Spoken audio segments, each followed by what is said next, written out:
एक बार एक आदमी अपनी बीवी से बहुत परेशान था। उसे लगता था कि उसकी बीवी बहुत तंग करती है और घर का माहौल बहुत खराब हो गया था। वह अक्सर सोचता था, अगर मेरी बीवी थोड़ी समझदार होती तो मैं भी बहुत खुश रह सकता था। एक दिन उसने सोचा कि किसी साधु बाबा से मदद लेनी चाहिए। वह एक प्रसिद्ध संत के पास गया और अपनी परेशानियों का जिक्र किया।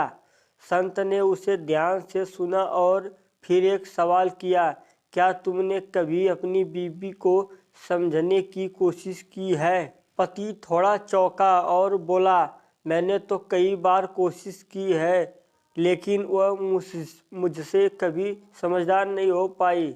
संत मुस्कुराए और बोले, तुम अपनी बीवी की समस्याओं को समझने की बजाय हमेशा अपनी ही समस्याओं पर ध्यान देते हो। तुम यह क्यों नहीं सोचते कि वह भी अपनी जिंदगी में क्या महसूस करती होगी? संत ने फिर एक उदाहरण दिया। उन्होंने कहा, मान लो तुम्हारे पास एक खूबसूरत बगिया है, लेकिन तुम हमेशा उसकी खूबसूरती की तारीफ करने की बजाय उसकी घास और पत्तियों का हटा देने की कोशिश करते हो। क्या तुम समझ सकते हो कि उस बगिया में से सुंदर फूल फिर कभी खिल नहीं पाएंगे? यह सुनकर पति को समझ में आया कि समस्या केवल बीवी ने नहीं, बल्कि अपनी समझ और दृष्टिकोण में थी।